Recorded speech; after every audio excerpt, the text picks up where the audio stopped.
This is peak Overwatch. Here it is, ladies and gentlemen, what you've all been waiting for. And now it's go time. Here we go.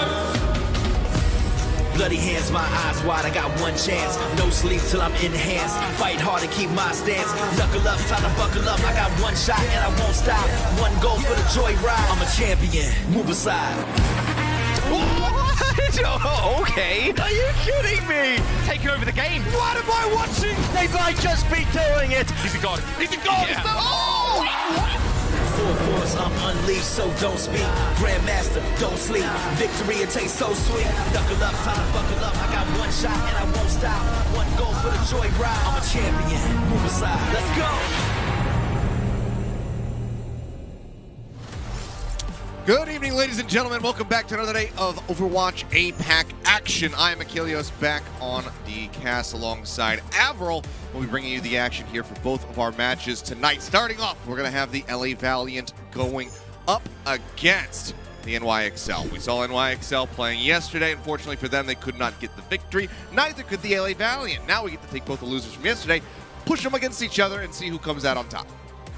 Yeah, and this is going to be, you know, I think the last winnable game for the Valiant as well. When I look at these two teams, New York have that great win versus Fusion earlier in the June Joust, and then, you know, things start to get a little bit more sour for them. They lose versus the Guangzhou Charge, which were another struggling team. They came in yesterday versus Seoul, where, you know, things looked reasonably competitive in some cases in the first couple of maps. They did also win Junkertown, and then it started to slide downhill, man. Like, we saw that Hanamura mega one-sided, Fitz had a phenomenal game on that Hollywood and shut New York out. So New York, they're looking a little bit more defeatable again. And you look at the Valiant coming into this, and like, honestly, we're kind of thinking, if there is a winnable match in all of June Joust, it's probably this one. Because afterwards, I mean, Valiant are going to have to go up against, you know, Hangzhou and Philadelphia, and those are going to be tough games.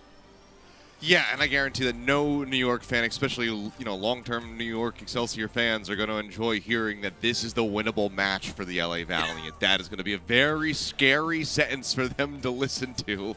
But perhaps, you know, something that can take their mind off of that prospect, help them relax, would be some great fan art. Maybe some fan art of your favorite Overwatch League players enjoying a refreshing Coca-Cola beverage, perhaps. Go ahead and check out the Overwatch League art gallery at the link below at the bottom of your screen. I thought that was a little bit better of a segue than I had yesterday. I got something to say about it, by the way. I'm a little upset that it's, you know, enjoy a Coca-Cola with players. Like, how about we include Carson into that? So, you know, why don't we take a swig for soda? Make sure you guys start it 2L in there. I'm going to include myself in this, so.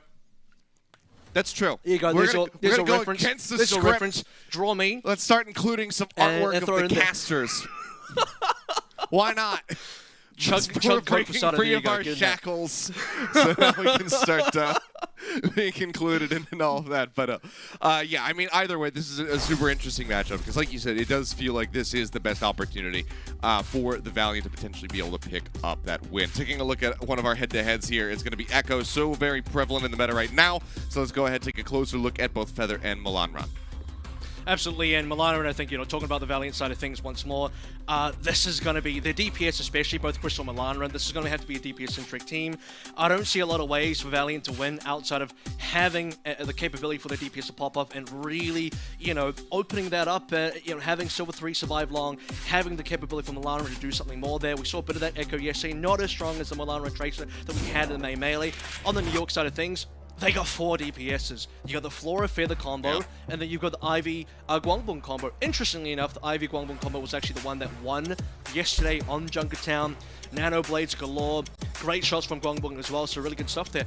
I wonder if we're going to get those two coming back in again. I'm sure we will, but it does seem like for now, New York, that's how they're dividing up their 2 DPS cores. Yeah, it also seems to be, you know, maybe like a set play when they want to come in for, you know, a map that does have those longer sightlines, such as Junkertown. Granted, didn't see it on Hollywood. I thought maybe the Widowmaker would have been, you know, relevant enough for Guangbong to be fielded, but was not the case. Over on the side of the Valiant, not going to be changing up anything here, not going to be seeing any shocks. So we just have to see how they're going to be scoring up against each other. Milanran, again, was super consistent yesterday in that series, and it looks like he's going to be munching on another banana today, so I'm sure we'll have some great webcam moments. But is it a banana? I think it is. Okay, all right. I saw some posts, people were saying that he was eating a banana. All right, we'll I'll have to take wait it. and see. But yeah, he was looking much better, you know, before. It's been the Tracer for him, Has those pop-off moments, but he looked really, really good overall in the Echo, so I'm excited to see how he's going to be going up against Feather, who seems like he's just going to be sim-boosting everybody forward with a teleporter to start. Now, I do want to make a last comment here about the winnable thing. You know, look, this is going to be the most winnable match for the LA Valiant, but New York I still expect to be the favorites here. They still are the stronger team. You look across stats, you look across win rates, the fact that they beat Philadelphia Fusion, big deal. That version of New York is still in here somewhere. They shot today. It's not going to be a pretty game. Last 4 matches in a row have been an 0-3 for the Valiant, so they haven't even taken a map. The only map they've won is versus Chengdu in Melee in that first game. Yep. Just coming around the backside here. Put some damage down. Flora up on top, getting tagged up just a little bit as both these teams posture for position to get this first lockdown to the point. Just relocating around the pillars, trying to stay safe, looking for those shots, and a Milan Run can't quite line it up. Milan Run at 70% just about. Feather only at 23% for the duplicate. Now Jonak going to be taken out. That's going to give Huya that first nano boost for certain. Beam comes through. Milan Run finds Friday, finds Bianca's mech. And this will be the Valiant finding the point first. Flashbang does connect, but there's no way to get a kill there. The follow-up comes through from multiple members, and the Valiant just wiped the floor with the NYXL here in the first fight. Yeah, something wrong with Feather here in that fight as well. Only doing 670 damage over the course of the opening engagement. You got Flora on 2k, that's why he has this ultimate available. So, you know, on the other hand, Flora's been hitting shots, but they haven't been able to confirm those. Usually what you want to see is your hit scans landing hits in, and then you have your Echo play focusing beam. That's what confirms the targets. Crystal here is the hit scan, coming out of the Widowmaker, instantly finds Jonak, and everything goes well from there in favor of LA Valiant. And one thing we have been noting, especially in yesterday's game set, is the fact that Valiant have been winning neutrals. Yeah. And now out on the Milan Run. He's going to be pulling back. Silver Dre did get slept, instantly annihilated. Feather coming up with the kill. Assistance of that Bionade out from Jonak. It's a good opening pick. Now Crystal going to be gone as Yakpung gets his way into the back line, takes out the Widowmaker. The rest going to be using the front line by High B to put Silver 3 back into the fight, but he gets punished for that. Milan Run is eliminated as well, so it's a really good return fight. Very necessary here for the NYXL as they look to get this flip. Going to be just shy of 60% on the board for the Valiant, but NYXL now in control, and they're about to have 4 ultimates online. And one thing that we saw yesterday as well in the LA Valiant gameplay is the breaking point for the team has often been Silver 3. You get this main tank down early, the rest of the team opens up. Suddenly Crystal Milan Run, they're completely susceptible to damage and can take them down much easier. Yeah, we're looking at Feather taking quite a bit of a licking. He does have duplicate available to save himself. Yeah, and he's going to go ahead and pops that as he falls down to about 80 HP. Milan Run, however, is going to be the one finding an opening kill, goes into the duplicate, but instantly gets slept. Really well set up there by Jonak. Yeah, as he gets the copy on the Ana. Flashbang out from Crystal, gets the headshot to break Feather out of the duplicate. He will fall in the end to Shocheng. Bianca finding Crystal, so now going to be a 2 for 2.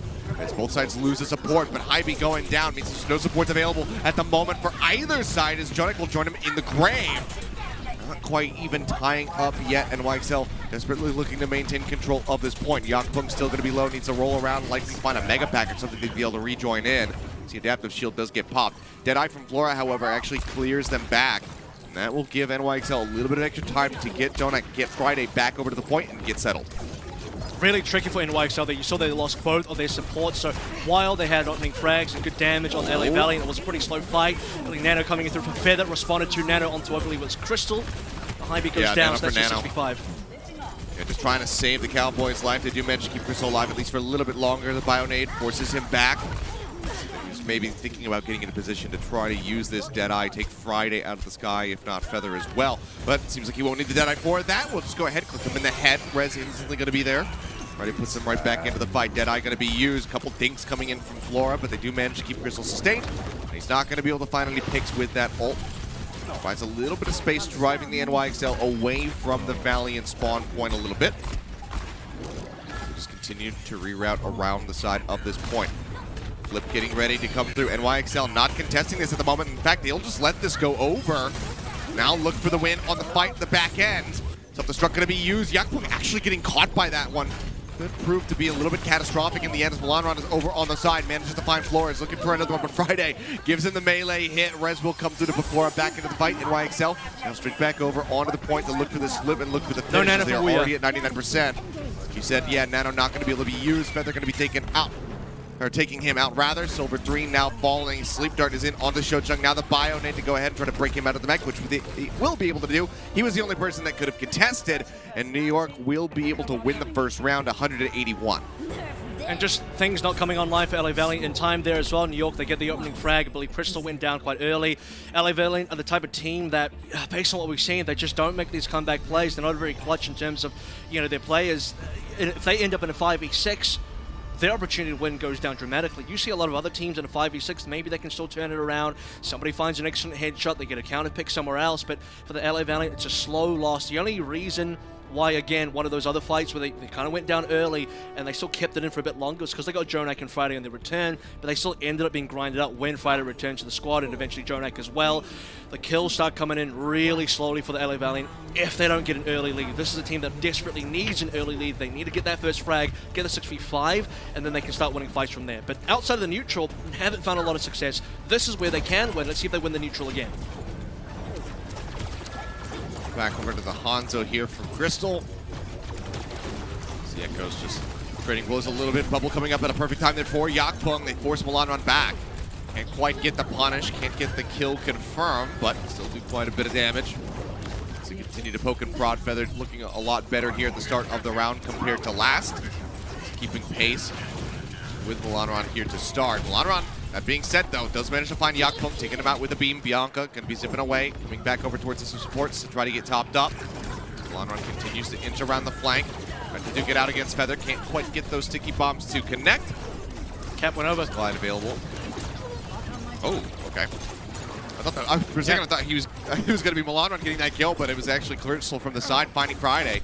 Dropping that Mercy out of the sky. Silver 3 is dead. Rez not yet coming through from high beast. Not sure what exact position that was in. Nano. And you can see the Rez will come in. Yeah, Nano now going to be used here by Jonak, chucking that one through, but Yakpung in the meantime, he's taking quite a bit of damage. Trying to keep him sustained. Feather getting dropped on. Shocheng pursuing him perfectly, finds that kill. Silver 3 going to fall. In all of the chaos, NYXL have snatched a point out from underneath the Valiant as they've only picked up 23%. And it seems like this is just going to be one of those weird rounds, Avril. And Warrior's gone over towards the, he's gone off the BAP over towards the Ana now, so I'm a little surprised he played the BAP anyway. It's just like the composition doesn't really work with the BAP. It's not like they're playing double shield, there's no Orisa there. Early duplication from Feather here over towards the Diva copy, and with Crystal down, this is only going to go one way. Friday's going to have an ultimate as well, and I don't see LA Valiant winning this one. Oh, and the crush Maybe kill. he's going to be able to find that remake kill. It doesn't quite happen. Pursues forward a little bit further, trying to finish off that Baby Diva. Pulls back, Bubble nicely placed to go ahead and keep him protected. For now, NYXL will retain control of this point. Ult's getting ready to come up here for Jonak, so 4 nearly online for NYXL. Still a little bit lacking here for the Valiant. Need to win out a little bit in a neutral fight perhaps to try to make something happen. This Hangzhou as well, man. This Hangzhou is a really interesting one. I would prefer if Crystal to just stay on a Widowmaker, and Ash would be excellent as well. Needs to find those opening headshots somehow. Don't see a lot of value for the Dragon Strike. Here comes that duplicate from Milan run. Goes out with the Diva. So far hasn't really been able to find too many targets, so he's not building up towards that self-destruct quickly at all.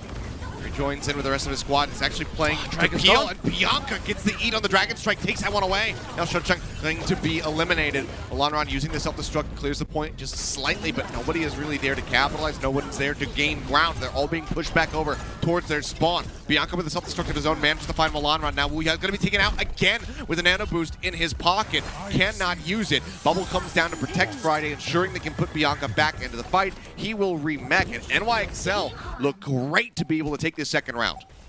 The good news is Valiant have at least been able to reset properly. They get one more go at this. They have, the nano available should go towards Milan run, but other than that, they're kind of out of everything. Feather and Floor about to hit ultimates. NYXL in control of the points, Silver 3 touches, but he's been melted. He's half health. Yeah, and they're looking for the finish. Bianca pursuing forward, does manage to get that kill. Crystal trying to drag this back.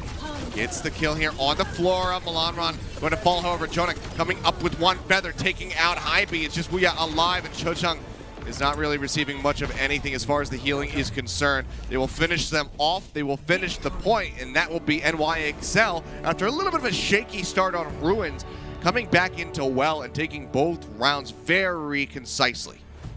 Yeah, and even towards the end there, it was such a weird line of play. I mean, yeah, we are going to have Silver 3 come and get the touch, but then he just dies. Unfortunately, they can't get him out alive. Usually for a ball play, you should be able to get alive. Maybe a little help from Shocheng on the flex tank there would have been pretty good. Then you have this nano coming in very late on. I believe it went to Milan, but he got caught by a Bionade from Jonak just beforehand, so you didn't get any of the healing. The nano gets kind of wasted at that stage. I would have preferred if Wuya just throws the nano on the Silver 3, keeps Silver 3 alive, and then they can test with their main tank and actually play 6v6, because they win that neutral, but the rest of it's all downhill. Yeah, well, a very good start here overall for the side of the NYXL, but still plenty of time for the Valiant to try to bounce back and keep things evened up. We'll see if they can tie up this series when we come back from map number 2. So do not go anywhere. We'll be right back.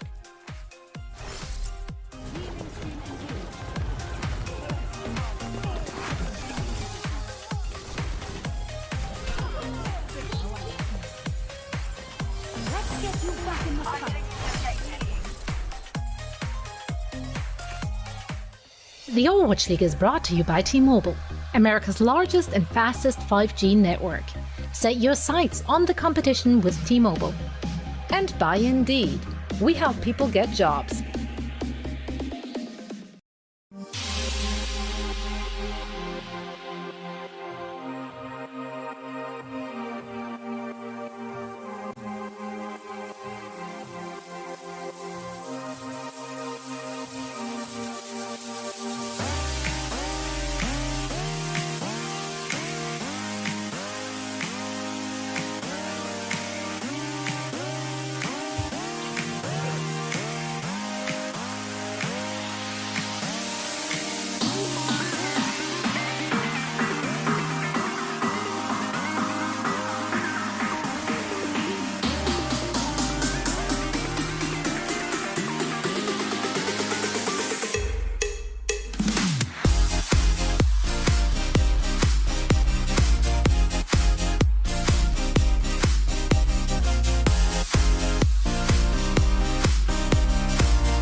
The Overwatch League is brought to you by Coca-Cola, the official refreshment of the Overwatch League, and by IBM, the official cloud and AI partner of the Overwatch League.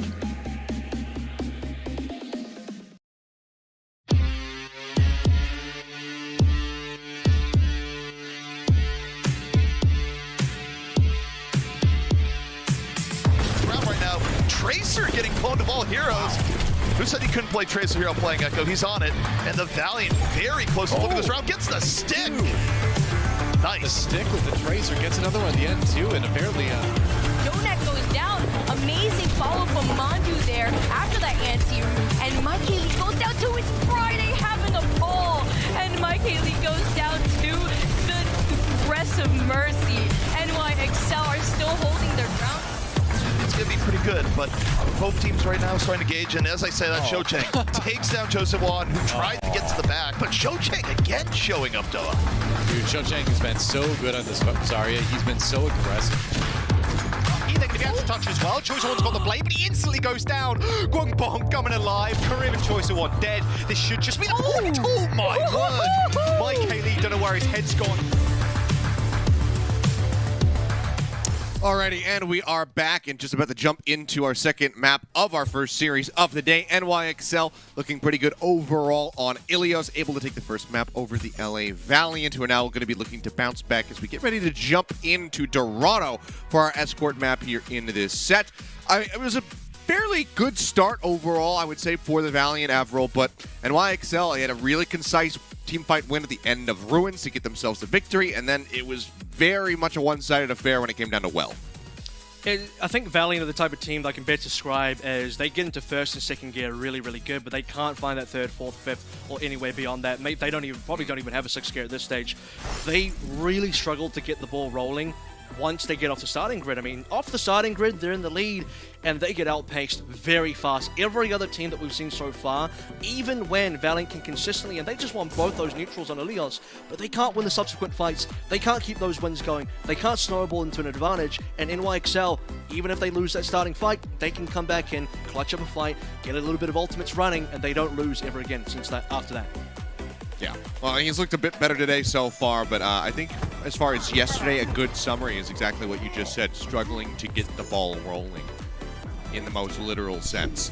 It was really rough-wrecking ball performance from Silver 3, but today it has been looking better. He's been going and he's been getting these pile drives down. Good timings as far as the adaptive shield is concerned. Just not quite leading to victory yet. Crystal going to be starting things off with the Widowmaker, takes a little pot shot there into Bianca's mech, who's instantly on the case, chasing him down, making sure he's not going to be getting any value. And he will just go ahead and swap over to the Mccree, so we'll have Mccree versus Ash to kick things off. And Shochung is going to be playing this one out a bit more slowly with the Orisa back on the card.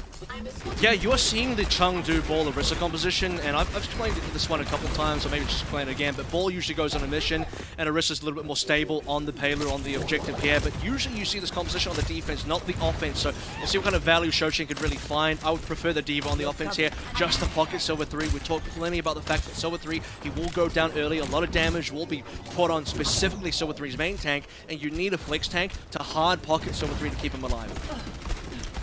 Well, right now, hard pocketing now, but not going to be able to do too much as the Bionate did come through. Didn't take too much damage during that. Takes a little bit more of that, however, on the back end. Dives coming in from Yakpung. That will be the nano invested onto him as he drops down. Sleep comes in.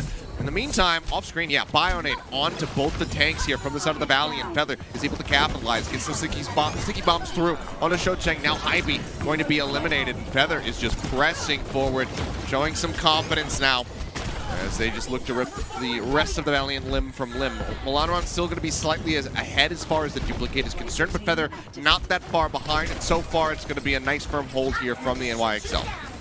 It's not a good start for Wuya today, not over the last two maps. I say last two maps, maybe a map and a half at this stage, because he's only just got the nano now, significantly behind Jonak in both damage and healing, and now with Milan run down. I mean, again, where was that nano? We need to see some of this play coming through from the Valiant side. They got the ultimates, but they got to pull the trigger. Haven't really done it yet. Milanron trying to peel for Hybe, but he was the one who ended up getting taken out. Rez now going to be on cooldown.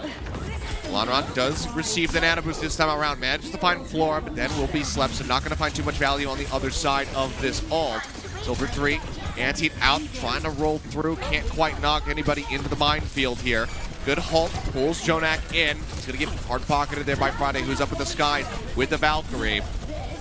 Here, Feather going in with the duplicate, manages to get that bongo online. The self-destruct from Milanron will take that out, will also knock Feather out of that duplicate, but Feather, he's got the beat, he comes out on top of the Echo 1v1, gets that kill, and yeah, Jonak does have nano should he need to pop it, but it seems like he's going to be just fine at the moment. That being said, as I say it, they throw it onto Feather, and he comes up with two, finds both supports with one volley of sticky bombs, takes him out. Shochung going to be dead in the meantime. That's half the Valiant currently waiting to respawn, and the NYXL are looking fierce. They are looking for this full hold. And that's what I'm saying as well, between both teams. Valiant are the type of team that both needs to have the first kill to have any chance, but then they can't clutch. But then you look at York Excelsior, they can clutch. You have this brilliant res coming through for Friday onto Jonak, because Jonak has a nano available. Feather's got a kill already, put the nano to Feather. He comes up with two more, and suddenly NYXL at a deficit have come back massively in this fight. It could be a full hold now. We're down to about 40-ish kind of seconds remaining. An ultimate's coming online. The nano's gonna be there, and this one's gonna have to go up to Milanron very quickly, and you gotta hope that Milanron can pick up the damage and find another 6v5, but even then, can they get the win off that? Well, Nano goes out on the Milanron to start, so he's looking for some picks. Flora up here on the high ground. It's a bad start. To take him out of the sky, and yeah, already Hybe going to be gone to that hard pocket for Milanron. Eliminated now, no damage boost on the Crystal either. Silver 3 getting farmed off screen. Flora burns him down. Dies right before he gets that minefield available. If they can delay, then maybe he can come back into this fight, but you can see Shochung, he's got to swap off because he has to re-mech, doesn't want to drop off the side of the map, knows that he does not have the time available to make that happen. But they are just pressing forward. They are ripping apart the LA Valiant right now. Just 3 members left alive. Hybe up in the sky, but completely zoned back. The Deadeye cutting him off. Feather will expire before he can actually pull the trigger on the ultimate, but look at the damage just coming through. Shug just trying to play up here on the card. Bionade out on the Silver 3, immediately on the back end of the Sleep Dart. Now Shug eliminated from the mech. Self-destruct up over the top from Bianca, looking for the finish. Won't get any kills, but NYXL hold firmly on the cart just beyond this underpass. Not even to the fountain here on the first point of Dorado. It is a full hold. A dominant showing here for NYXL, who are looking to bounce back after that loss yesterday. Yeah, I'm pretty convinced it'll be 2-0 here as well. I mean, LA Valiant would have to pull out an incredible hold. They can do that. We've seen the possibility. They had the draw yesterday versus Shanghai, but that was just a draw. You can't even draw on this map. Where the cart positioning is not going to be far enough, I don't think. And it depends on what the Valiant run in terms of comps as well, because they're the type of team that on Ilios and even on this map as well, we looked at the Warriors. Batisi decided to run on well, and now you have Shocheng starting over on the Orisa, eventually goes over to Diva. It's like they will eventually go to the right composition, but they will for some reason start on the wrong one almost every single time. Here we go. This is the kind of comp that you want to see them play. Talked plenty yesterday in their matchup versus Shanghai about how, you know, the Ashe, Echo, into Winston, Diva, Mercy, Ana is going to be probably the one composition that LA Valiant really need to get a handle of and kind of perfect to get them through this June Joust meta. On the New York Excelsior side, I think they're just playing their standard stuff today. They're not really meeting a lot of resistance. Flora's got almost double the damage of Crystal and Milan Run. And there's a crazy stat on top. It's not that crazy, but it's interesting to me, where Jonax got, again, better healing and better damage output than Wuya on that specific Ana pick. And he's on the winning team. Usually when you're on the winning team, you should have less healing. So the fact that Wuya's got less healing means the players on Valiant are just dying before they can get the heals in. Well, looking for that set play on the Bionade. Doesn't manage to actually clip onto anybody. Flora gets a couple nice little pinks there on a Silver 3. And I mean, this is an all-in, you know, from the Valiant. And it has to be. This is one fight territory, basically, where the cart is at. If they get team killed at all, that is it. It is over. And YXL will be moving up 2-0, so they need to play consistently. They need to play tight. They need to make sure that people are not going down, and they cannot be letting 2 people get clipped by these Bionades from Jonak. Not going to be seeing a huge punish here, but look at this. Ouya, again, just speed running his way to these nano boosts, but he needs to find value. He needs to be able to use it before he gets picked off. Let's see what his target is going to be.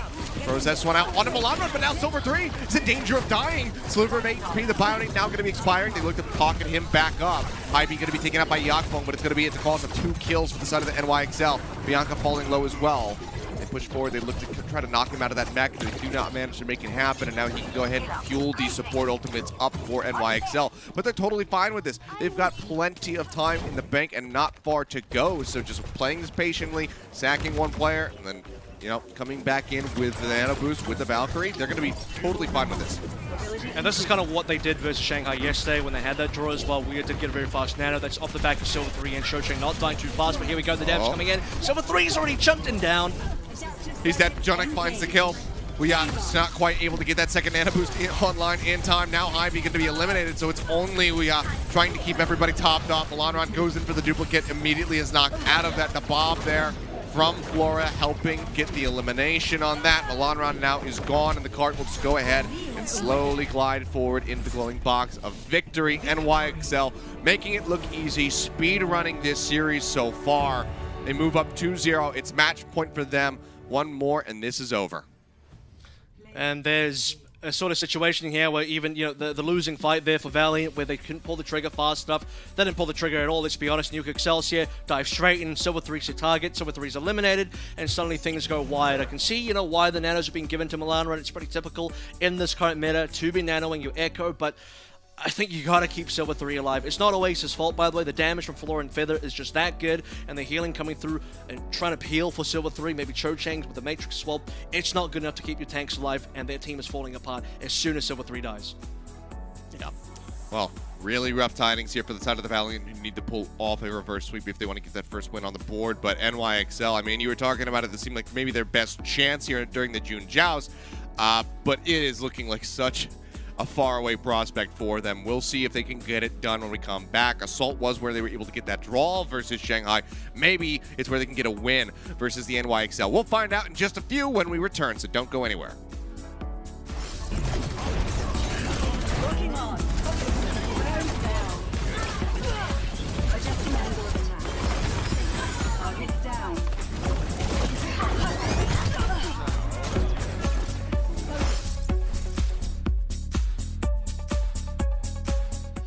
The Overwatch League is brought to you by T-Mobile, America's largest and fastest 5G network.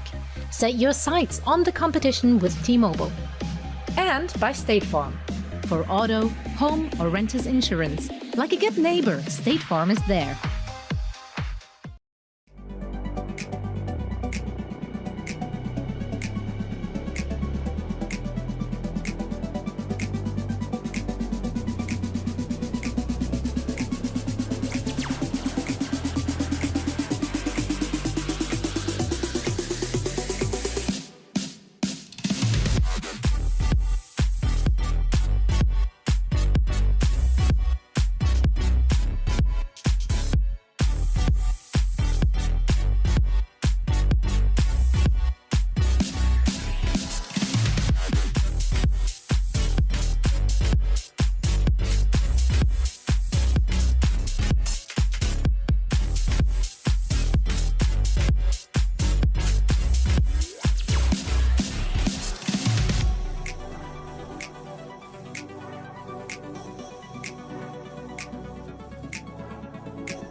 The Overwatch League is brought to you by Cheez-It Grooves.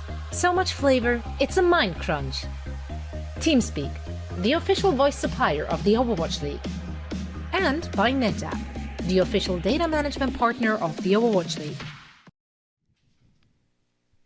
Alrighty, welcome back. Well, this has been a very fast affair thus far. 2-0 lead for the side of the NY Excels. We get ready to go into what could be our third and final map of Temple of Anubis. The LA Valiant, unable to find any stability whatsoever on Dorado. They needed to be all in. They could not afford to lose realistically any members during that defense. They needed to go for a fuller hold. Could not make it happen. Now find themselves again in a position where they need to reverse sweep. And, yeah, I mean, this is where you're in a position where you have to reverse sweep.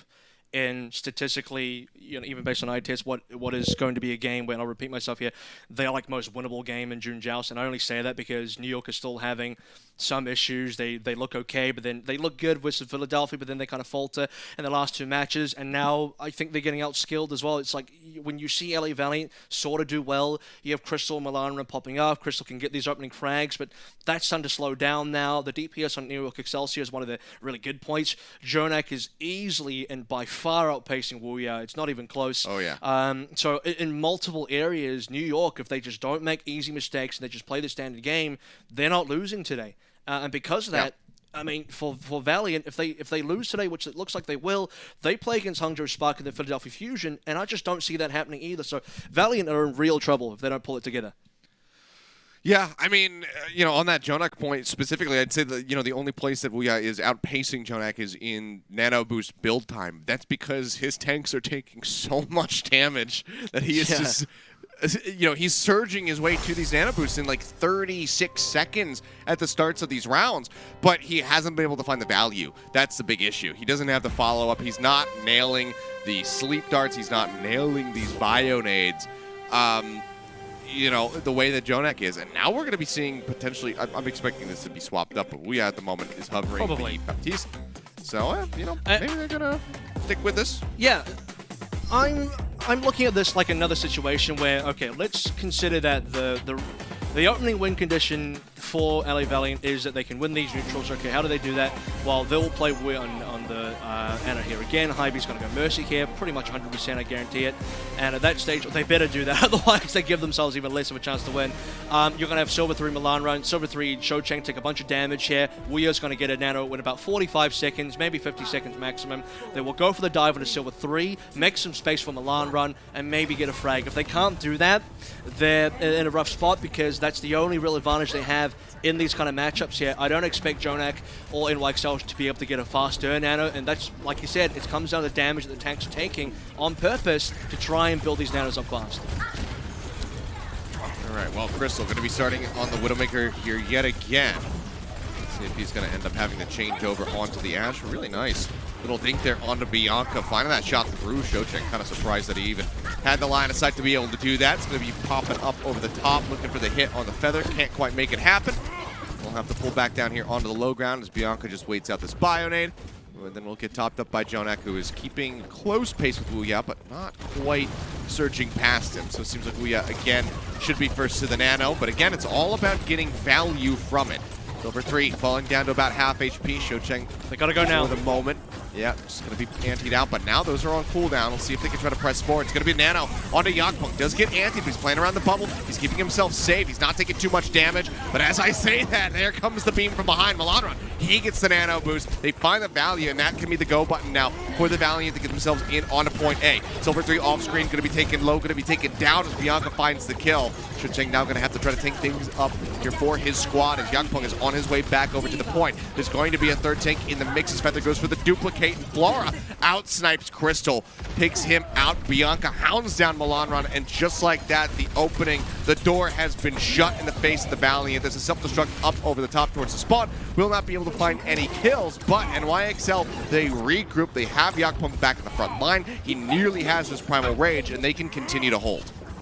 I think I'm going to say it again, the gearbox is broken here. They get into first and second, no problems, but the third gear just doesn't exist. They get the opening frag to Yakpung, he steps forward, takes too much damage, can't get out. They have the 6v5, Silver 3 doesn't even die until later, but it's the DPS that are outpacing his Feather, had the duplicate, now Melanron has a duplicate, copies over towards the Winston, does trap Yakpung and forces a Primal, that's not bad to start with.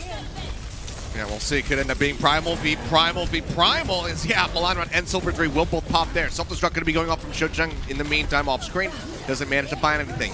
Answering self-destruct from Bianca into the back. Doesn't manage to find a kill, and Shojung will, yeah, be able to shut down that remake. Feather, however, with the nano boost, goes in, beams down Melanron, but the res is instantly there. They do not have the punish.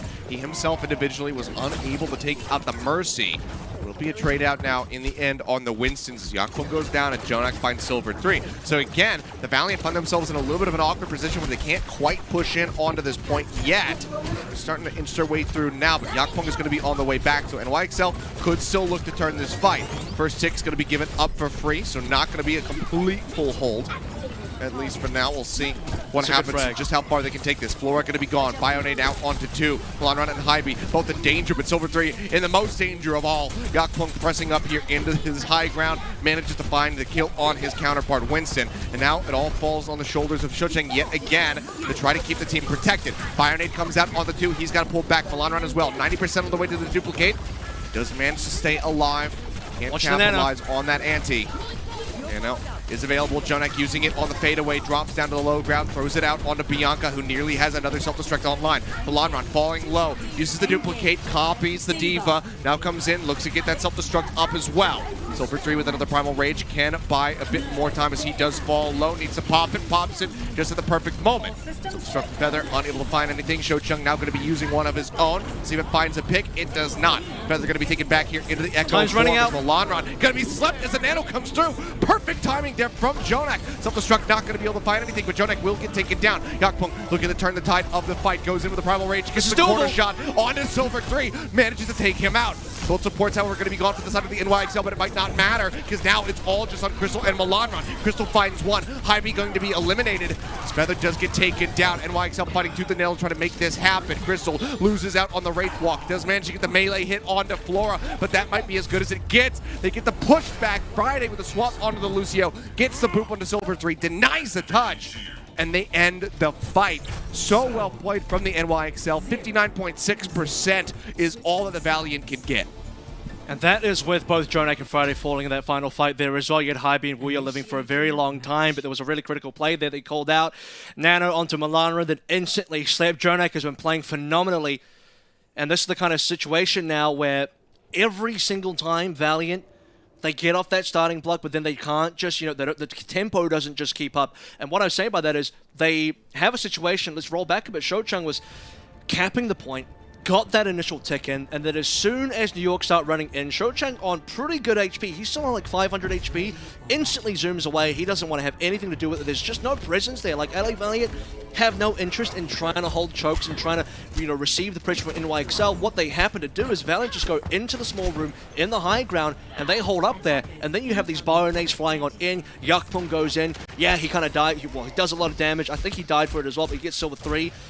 And Valiant are just caught. They're stuck. They can't get themselves out. And you have Wuya sitting on Nano Boost. He could be using that on Silver 3 to buy space, because what they need is space. They don't have any space to work with. They have no area control. He saves it to Nano Melandron. Has to wait for Melandron to come back out of the Diva duplicate form, go back in the Echo form. And really what Valiant need to do is just Nano Silver 3, buy the space first, and allow the space to give Melandron what he needs to do in terms of, the area and the peel to work with.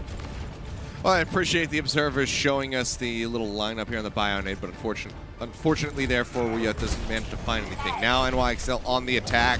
Just need to get just shy of 60%, and this series is over. Once again, the Valiant need to be all in, cannot afford to lose a single member realistically here. 6k damage 4, by the way. And that is extremely far ahead of everybody else. Oh, the Bionade comes through. They're chasing in. They're looking for the finish. Will actually be Bianca who loses out on the mech. Goes into the pilot form. Just going to be pistoling his way back in if possible. Nearly halfway there as Yakpunk comes up around the corners looking for Shocheng. He will get D-Mech. Silver 3 getting top back up. Needs to be the foundation here for the squad. Needs to stay alive. Melandron dropping down onto the low ground. The pocket comes through to try to keep him up. But as the pocket is paying attention to him, it's not paying attention to Silver 3. He will be eliminated. Shocheng denied. Getting back into the mech. They take him out. Flora going to be the only casualty thus far on the side of the NYXL. Sleep Dart will put Yakpung down on the ground here for now, but NYXL, they are capping. They already have a single tick. They're up to 44%. They charge through Crystal. The sticky bombs coming up with the kill. Huya is in the back. He's got nowhere to go. Sleep in on to this wrecking ball. The pile driver comes down. The adaptive shield has already been burned. Hybe pops a res, puts Crystal back into the mix, but I would have thought that maybe Wuya would have been the target that you'd be looking for, so you have the sleep darts, so you have those anti-nades, but either way you slice it, it just does not seem winnable for the side of the Valiant. They clear the point yet again. Just Shocheng left standing between them and victory. They take down the Diva. They get rid of the duplicate. They take out the Diva again and finish off the Echo. And that will be it. Put a fork in them. They are done. The LA Valiant, unfortunately here, will lose the series as NYXL storms their way to a 3-0 victory.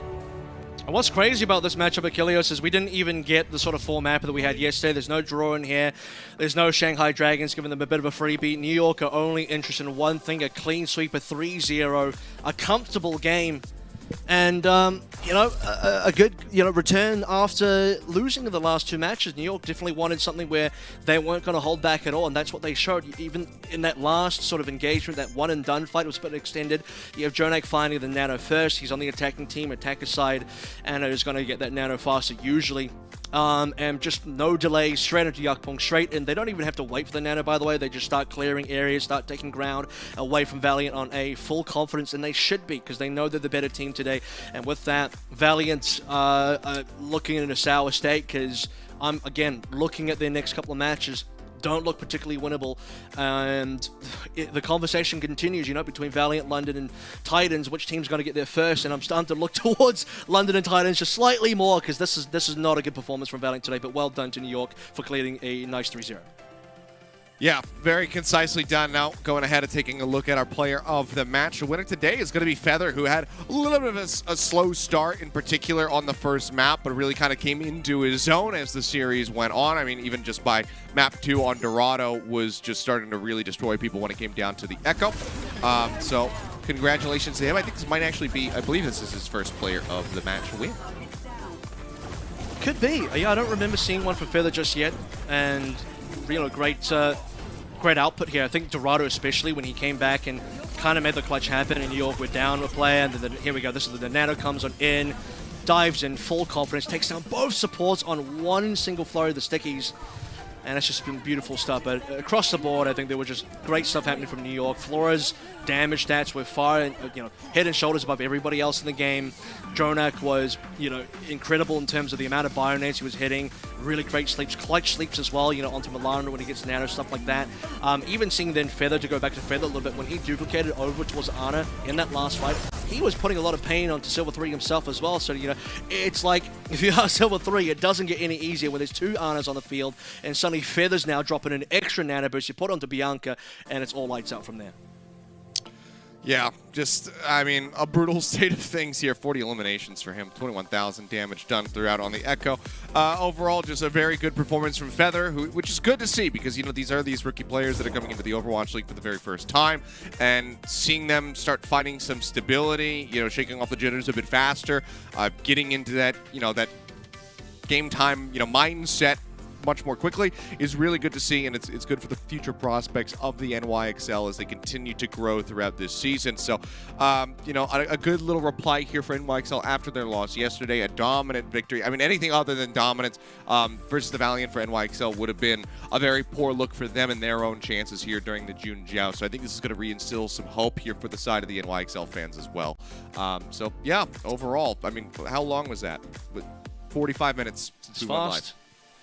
Not quite the... Yeah, I'd be interested to know what the in-game time is, because I think Dallas did a speedrun of London in 29 minutes. I don't know how fast this one was, but it felt fast. It felt quick, because he had some full holds in there. He had a 2-0 on Ilios. There was a little bit of, action in terms of Valiant. Because they won a lot of neutrals, they were able to, extend the series just due to the fact of winning fights. But you give that to whatever silver lining exists, you have to give a little bit there to Valiant. And I feel like every single time we do a match with Valiant, you have to find some small, semblance of what can they do? Is there anything here to work with?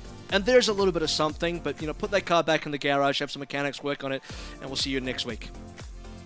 All right, well, we will be seeing you in just a few minutes because when we come back, we are going to be having our crunch time. We'll break down a little bit more of the action here from this first series before we jump into the next one, so don't go anywhere. That's coming up in just a bit. The Overwatch League is brought to you by Xfinity, the preferred internet provider of the Overwatch League.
Hello, welcome back. It's time for our game break presented by I can do the intro if you want. Damn it, I did it twice. This is, I did it yesterday once. Now I got it this time. So that's my one mess up gone for the day. Got nothing but perfection for the rest of this, but it's time for us to break down a little bit of that action here from our first series of the evening. A very one-sided affair for the NYXL if you're just now joining us, and I think let's just go ahead and get straight into our crunch time here presented by Cheesy Grooves, and let's talk about somebody that nobody ever talks about on the side of the NYXL. Let's talk about Jonak. I don't know if no one talks about it. I feel like Jonak's kind of like he's the most carry. well-known player on the entire team. He's like the captain of the team, the only returning player next to Bianca. He's like the guy on the team. Underrated. He's kind of like I would say, almost he has to be the face of the team now, I would say, for New York Excelsior. He honestly had some great showing today on Ana, and again, I said this yesterday, but he's mostly been known as a Zenyatta guy in the past, but really the more I see his Ana, the more I'm convinced. Ana is by far the best hero for Jonak so far. I saw his stats on Dorado, and it wasn't close. I think for most of the maps it wasn't close, but he was easily hitting a lot of shots, doing great damage and also great healing on the Ana at the same time. So many bio nades. I mean, you just look at the upper HUD for the LA Valiant and you're just seeing Shou Cheng, Silver 3, here's another one, just a bio nade landing time and time and time again. And you wonder why Silver 3 is always at risk of dying, because Jonak is landing skill shots left, right, center. That's another sleep dart. I mean, how do you play the game if you're Silver 3 when Jonak's just doing that time and time again? You don't, as we've seen throughout the duration of these 3 maps. It was just the utter dominance from him. And I mean, every time Silver 3 tries to go in for the engagement, the sleep comes in, there's a bio on the back end. He makes the call for the DPS to come over, and everybody just kind of focus fires, and they burn him down. And, you know, at the end there, in particular on Temple of Anubis, I kind of saw, you know, exactly what I was talking about yesterday, where, you know, it seems like the Valiant need to figure out how to play split between Silver 3 and Milanron, enabling both of them simultaneously. We saw Milanron falling low.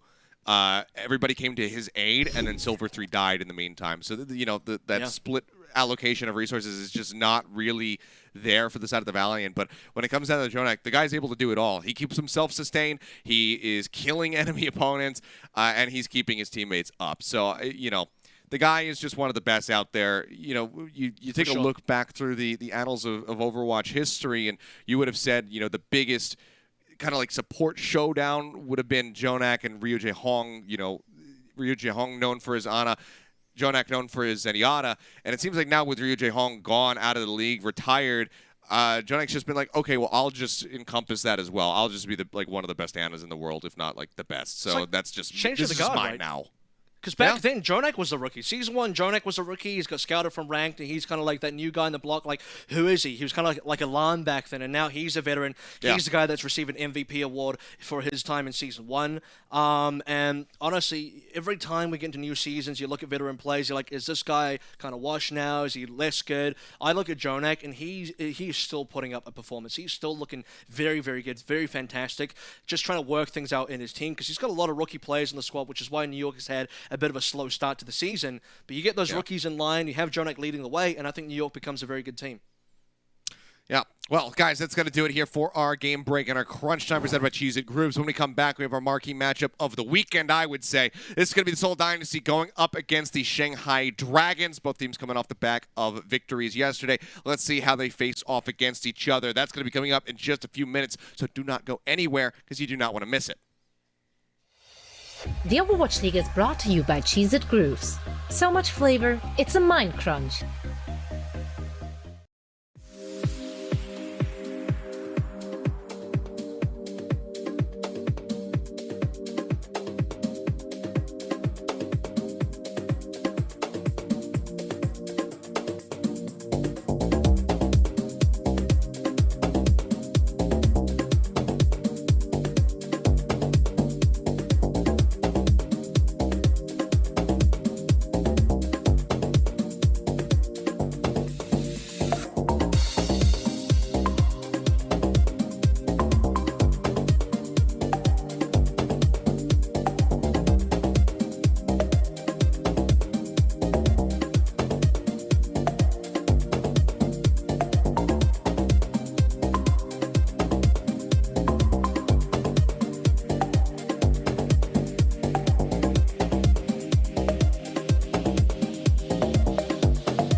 Dives into the back end. The corner. Monk was very low. Pulse bomb out. Leave and Jimmy both get absolutely blown to smithereens. It's the void here, but it's hard to like sustain the team momentum. You think you really want to get this.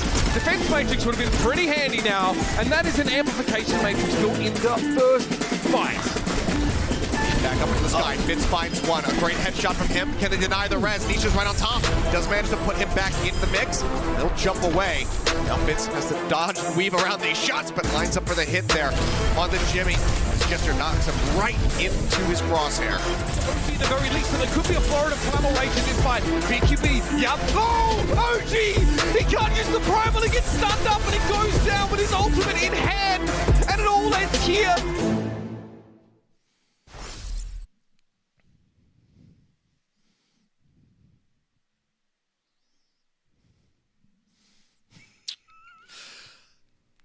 I'm so angry with myself right now that I did this again. Welcome back to June Joust, everyone. Marquee matchup Take day. it. Just take it. Goodbye. All We right. got the marquee matchup. I'm Kevin Aberwalker with Seth. Achilles leave. There we go. You got the Achilles return in second as well. But we are back for week 2 here, where in marquee matchup, Seoul versus Shanghai, two of the best teams in the region, especially historically as well. You look at 2020 playoffs; these two went all the way right down to the down to the top 4 of the entire playoffs for the whole season. So very storied. In fact, here's a fun stat for you: 7-7 all-time match loss record between them. They're completely dead even. So this one's going to go 8-7 for one team and 7-8 for the other. Yeah, I mean, this is going to be a really tight-knit one. I'm curious to see who's going to be able to come out on top, because I imagine that this is one of those ones in particular when you're trying to set up your pick-ems. Hey, check out the link at the bottom of your screen if you haven't done it yet, where it's really difficult to decide, who is going to be able to be victorious here, especially after the slightly rocky start for the Shanghai Dragons just last week. So it was a really weird beginning to the June Joust for them, so this could definitely be a really difficult matchup in particular to try and figure out who is going to come out on top. Taking a look at our power rankings by IBM Watson. This is for our damage dealers here, and Lip right up at the top.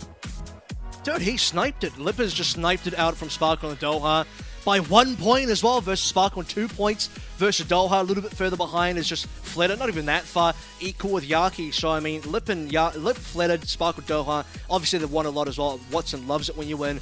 And Lip leading the way. And I've kind of confirmed that in my own, when I check stats on Lip as well, he's had some phenomenal ones out there. So, brilliant stuff. Fledder is someone we've got to talk a little bit more about, though. Fledder is kind of, he's been that guy that's been putting up numbers on the Echo. On the other side, if you didn't see the game that Seoul had yesterday, I mean, you missed out on Fitz becoming an absolute monster on the Ashe. I felt like this was kind of like when we saw Shy coming on through on the Ashe, and the whole time we were like, hang on, Shy was on the bench, and now you see Fitz. Now, Fitz hasn't been on the bench, but Fitz, I feel like, hasn't played a high amount of Ashe. We saw him on Sombra, we've seen him on a lot of other picks, the Doom Fitz. Now on the Ashe, it's like that second coming, and it was beautiful.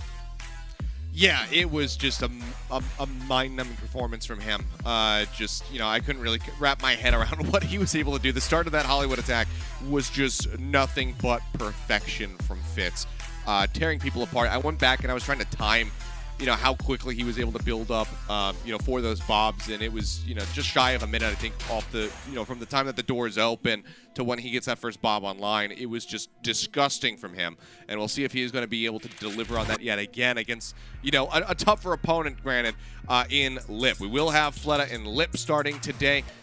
Molly is going to be here. That's so a mistake. It's actually Izayaki. Yes. It will be Izayaki. I was going to say, I'm seeing Izayaki in my lobby, so I think that this is, and there he is on the player cam. So, slight little change up there. But Fleta and Lip, this is the correct DPS duo. We're not going to be seeing them start Who Are You? And I think that this might straight up be just because, the Shanghai Dragons, they know that the Seoul Dynasty is going to be a significantly tougher opponent for them, and they want more time to develop with Who Are You in scrims before they bring him out in a matchup like this. I could be wrong. Maybe we see him depending on what maps come up. But that's going to be my initial take on it. We'll see if I'm correct or not. Absolutely. I think, for Shanghai, no chance has been taken here. You gave Who Are You the debut yesterday. You gave Molly the entire series. Molly's been on the bench for the whole season. Give him some play time. Valiant here. That's going to be the testing ground. Molly looked great. He got an MVP yesterday as well. Well deserved. He did. But now it's about Izayaki coming back, and now it's about the sort of, the starting lineup for Shanghai, the 6 that you probably expect here. And from here on outwards, they know that this is one that's it's going to be important to win, because 4 matches, Shanghai have already got an 0-3 result earlier versus Hangzhou Spark. They can't afford a 2-2 result. Shanghai Dragons want to finish out 3-1. This will be their last match in the June Joust before we head into the actual tournament portion itself.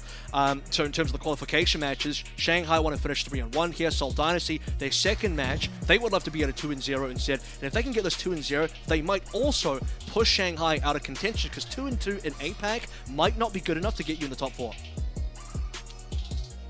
Well, you're right, it might not be. I'll have to wait and see if it is. For now, we will be kicking things off on Lijiang Tower. See who's going to be able to start things off. Draw first blood versus their opponent. And you see we will move into Dorado, Anubis, Eichenwald, and then potentially Oasis if we can go all the way to a map 5. But why stop there?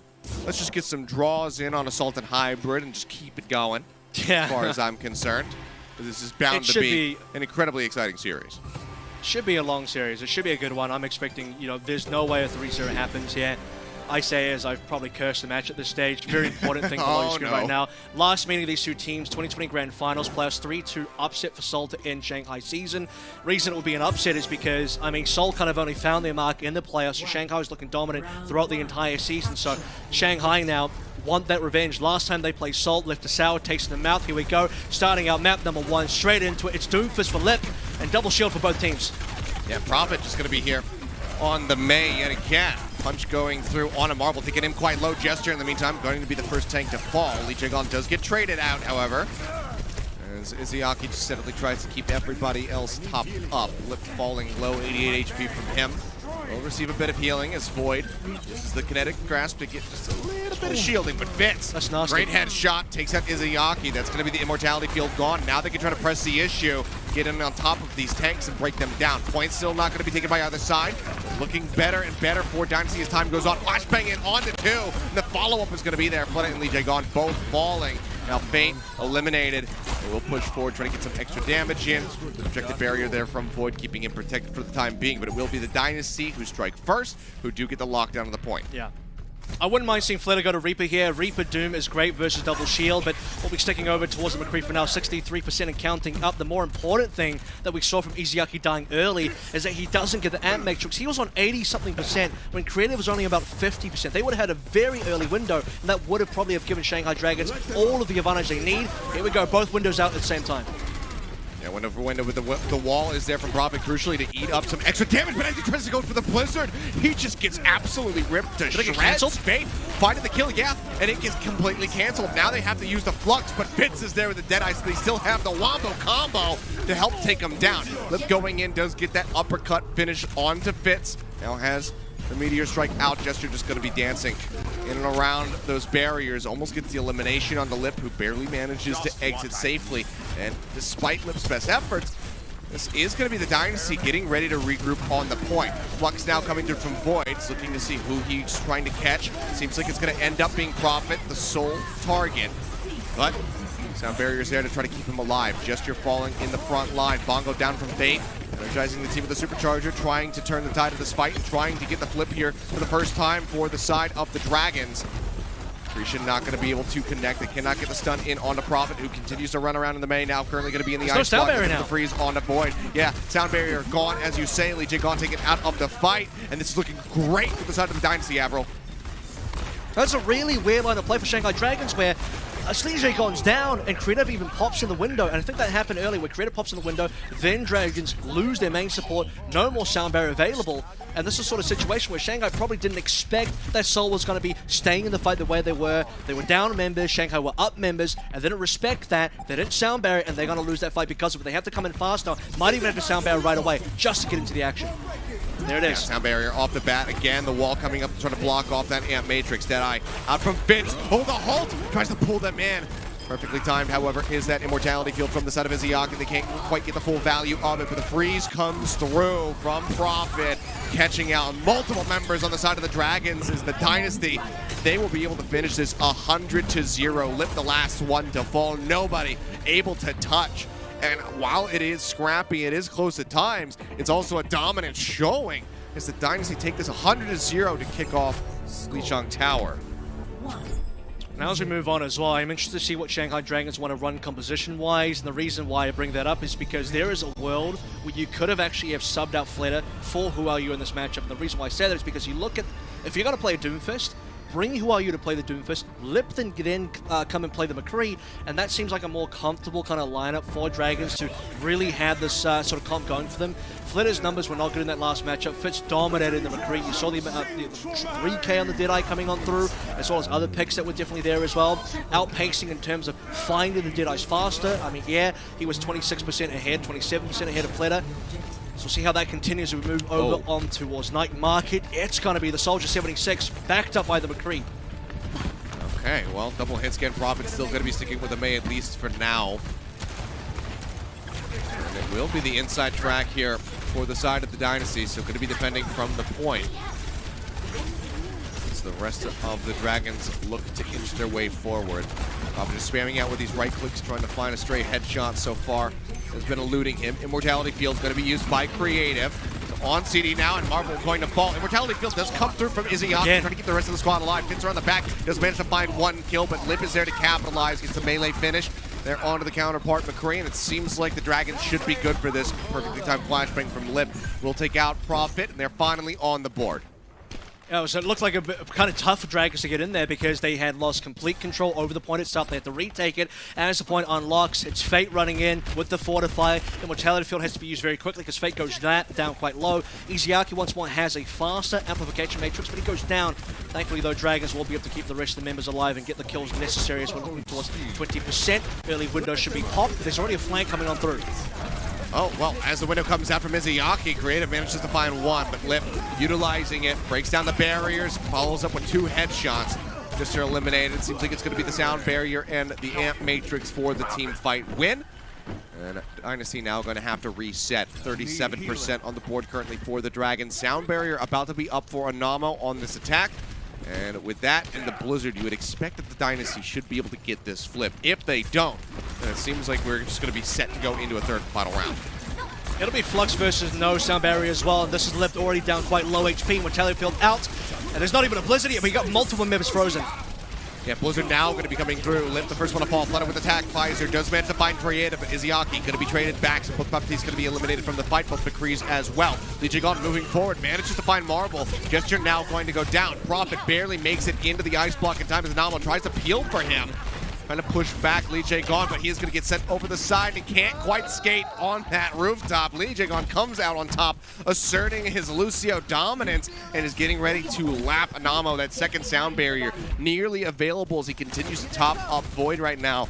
And, you know, like I said, they needed to get the flip right there. They do not have it. Marvel picked off at the very beginning here. Spitz is around the back with this. Mccree still committing. doesn't have a Deadeye, however, for a flank. Yeah, that's both tanks down. Supercharger's gone as well, and Mortality Field used. This could be it here, 96%, and Solar falling apart. Yeah, he's going to be tagging the point at the moment here, trying to force out OT, would expect. Fitz around the back. Does manage to find Lee Jae-gon, so that will be the sound barrier, not in this extended fight, but with Fitz falling, Dynasty, they need to dig deep right now if they want to pull this one back, if they want to get on the board. Otherwise, we're looking at a returning fire 100% to 0.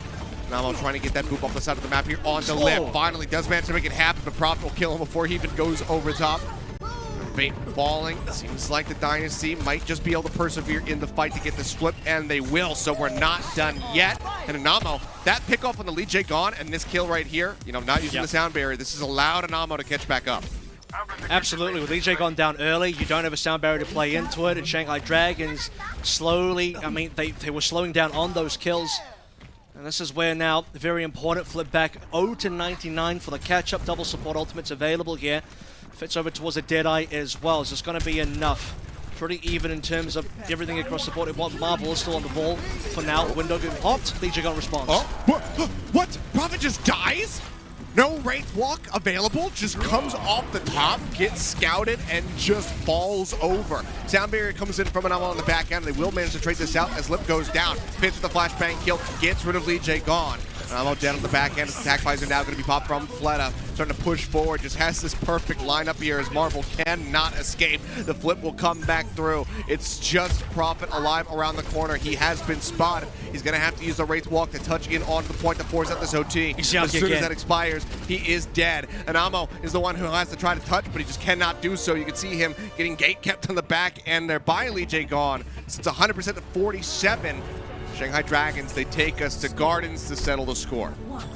This has been a great performance by Izayaki, no doubt about it. You look at the map, faster and matrices pretty much every single time versus creative. The only issue there is he has gone down pretty early in some of these fights, and that's due to some of the damage focus from Seoul Dynasty. A great kill onto Prophet right at the end there, 6v5. Like you said, no Wraith form, nothing else coming on through. Prophet just gets annihilated, and instantly Shanghai Dragons, they'll be able to find the success. And this is where, yeah, okay, creative does get the kill to Izayaki here, so that's probably the only area that's been kind of bad for Izayaki. Lip on this Mccree, I also think, has been a real boon, because you look at Control Center, Flitter on the Mccree, that's not really one of his heroes. You never look at Flitter and think, yeah, McCree's like one of his proper picks. It really isn't. Izayaki down early again. Great shot by Fitz in the comp. I mean, well, of all people to start things off on Afara, it's actually going to be Fitz and not Fled. I'd be curious to see if he decides to try to match this.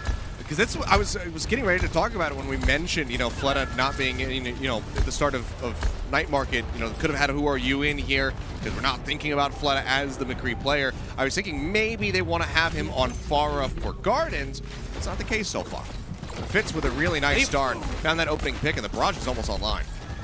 Yeah, and even then, I'm thinking as well, you could have Who Are You on the fire, it is possible, but this is the lineup we're going with now. Gestures back over towards the Hog, and this is going to be potentially struggling for Shanghai Dragons. They can't shut down Fitz, trying to get him towards the point, and Fitz is building up towards the barrage very fast. I mean, this is going to be pretty dangerous, though, for the Dynasty if this point gets locked down. I mean, they have the opening, lockdown here. Barrage now going to be coming through, but Fitz just instantly domed by Lip. Prophet's still going to be alive, still going to be hovering around in the skies. Does manage to beam down one, but the flashbang comes through now, and Namo going to be taken out. Prophet loses his pocket healing. Does have the duplicate. He's actually going to pop it. Goes for the Diva. It's Gesture. He's going to be respawning and trying to sprint his way back over the point as quickly as he possibly can with this Roadhog, but you know just how slow he is. Going to be waddling his way over. In the meantime, 40% established on the point for the side of the Dynasty. Fitz already moving off the far, looking to match for the hit scan. Prophet, will he do the same or stick with the Echo? I think it's going to be the latter, and it will be. Fitz was thinking, about the Ash, but now it's gone over towards the Soldier. Perhaps the double hit scan versus the Fire was going to be enough of a problem that Fitz doesn't feel comfortable anymore, especially when you also have Prophet in the skies. So, Lip has been definitely putting the pain, and I've got to say, now that Lip's been on Mccree for the last two sub-maps, this one and, Night Market, you're feeling the difference. The damage up from Lip has been phenomenal, really putting the pain on. Nano's available for Creative. Should be going on probably Prophet, possibly on Gesture as well if he gets into trouble. Pile driver in with the minefield. Helix rockets going through. Void is going to be taken out of the mech. Izayaki now eliminated the sound barrier from Lee Jae-gon. Just a little bit too late to try to save him, but the return fire fight from Lip is looking great. The Deadeye finds Prophet, Gesture taken out. The rest is there on a creative, but just like that, he's straight back into the respawn room. Fitz cannot dodge and dance around Fleta's shots well enough. He'll come out on top, and the Dragons have a firm lead now, getting ready to move over 60%. I can tell you right now, Lip is on 1 minute and 14 average time for Deadeye earn, so he's kind of using that on cooldown. It's very fast for Lip in terms of the damage output and the rate of the charge. 65% and counting up now. Let's see if there's any opportunity for the Seoul Dynasty to make their way back in. Gesture has the whole hog available. Nano was used on him previously. Gonna have to try to wait and build that up here. Izayaki nearly to his next nano boost, 75%. There's Lip again. Fitz dead.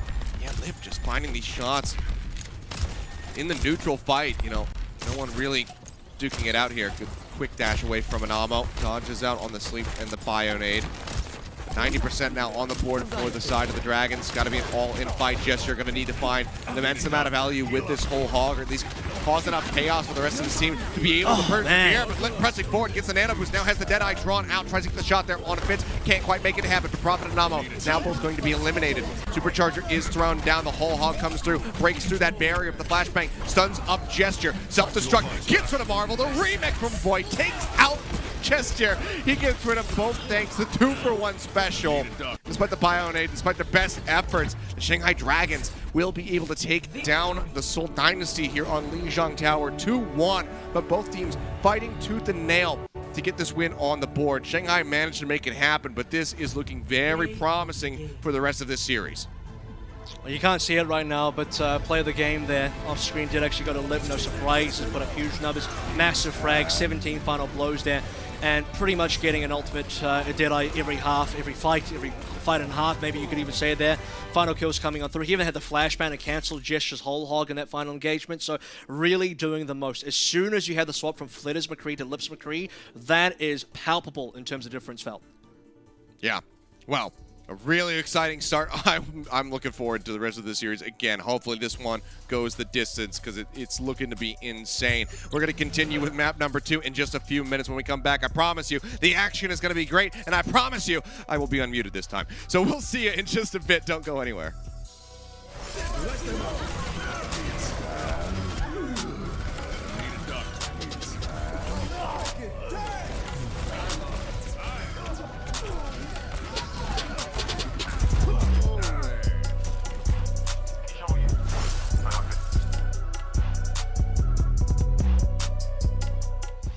The Overwatch League is brought to you by T-Mobile, America's largest and fastest 5G network. Set your sights on the competition with T-Mobile. And by Indeed, we help people get jobs.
The Overwatch League is brought to you by Coca-Cola, the official refreshment of the Overwatch League, and by IBM, the official cloud and AI partner of the Overwatch League.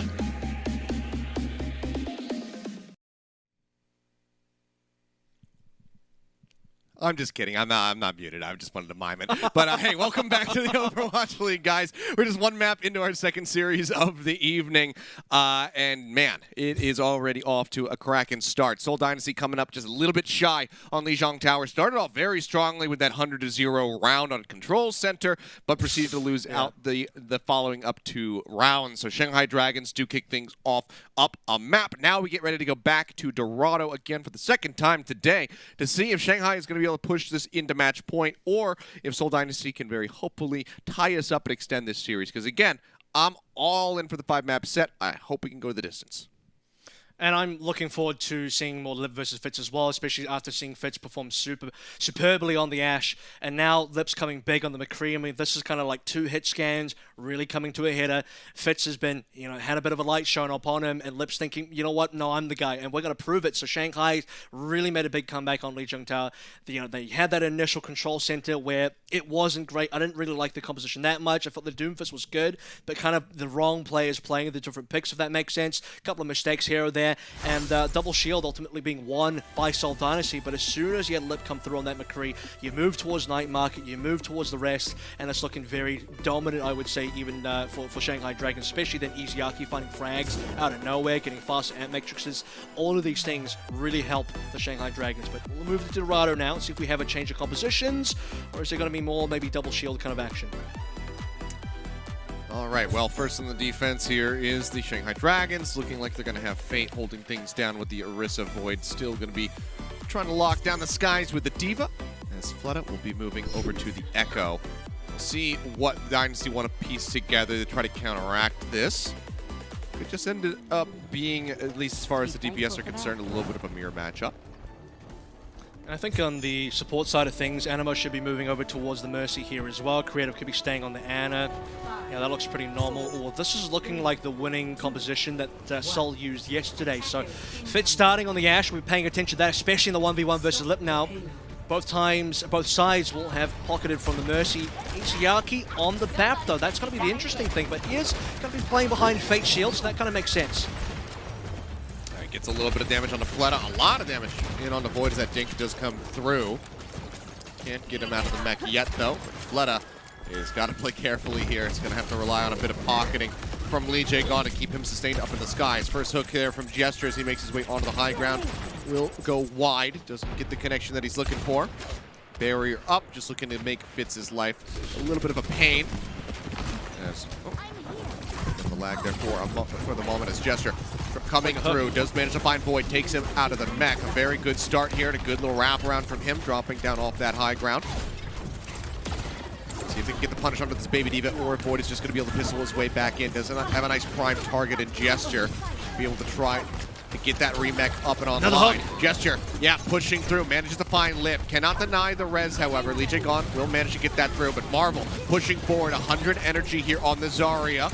Takes down the Immortality field as Jae-gon takes to the skies with the Valkyrie. Now it's going to be the Ant Matrix out from Izayaki. The Bob not going to be lasting too long because of that.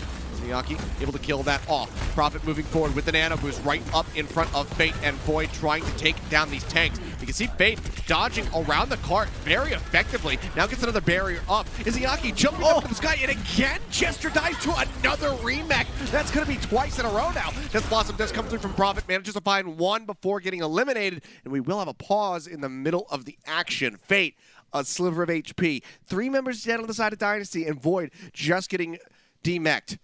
This is a very precarious spot. Yeah, it is, and we still have, ultimates available as well. I believe Graviton Surge has been built by Marvel. I don't know if they'll continue in a 3 vs 5. However, it's looking like kind of low HP on the side of Shanghai, especially Fate, who's kind of nearly dead here. So it is, if they can maybe get the kill into Fate, make sure that the Grav isn't eaten away by Void. I can see them definitely continuing this quite strongly. The problem here is losing both of your DPS means where's the damage going to come through from the Grav? Creative would have to pop in a Bionade. It's likely that Shanghai will be able to win this fight and be able to confirm the initial fight win hold.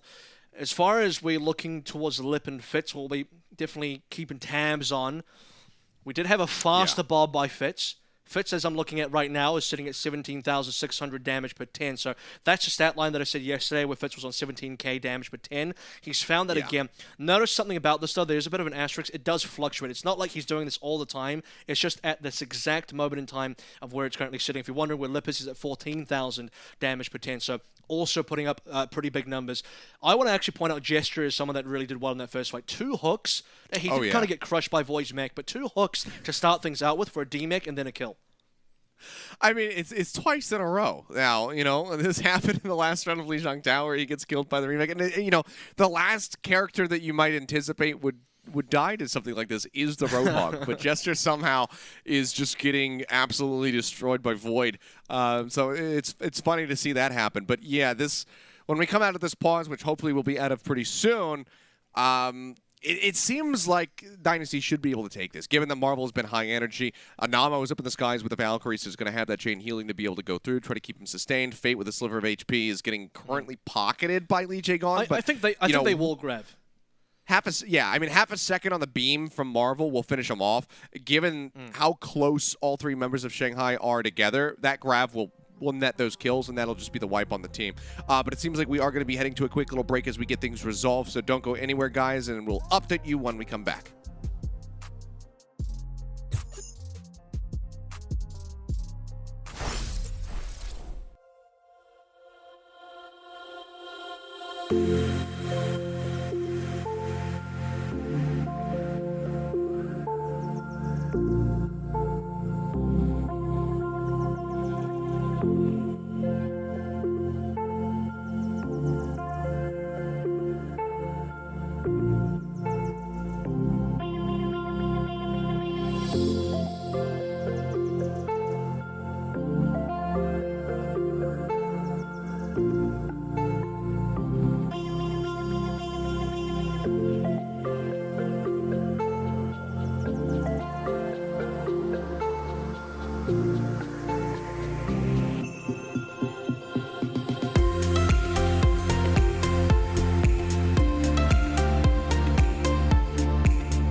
The Overwatch League is brought to you by T-Mobile, America's largest and fastest 5G network. Set your sights on the competition with T-Mobile. And by Indeed, we help people get jobs.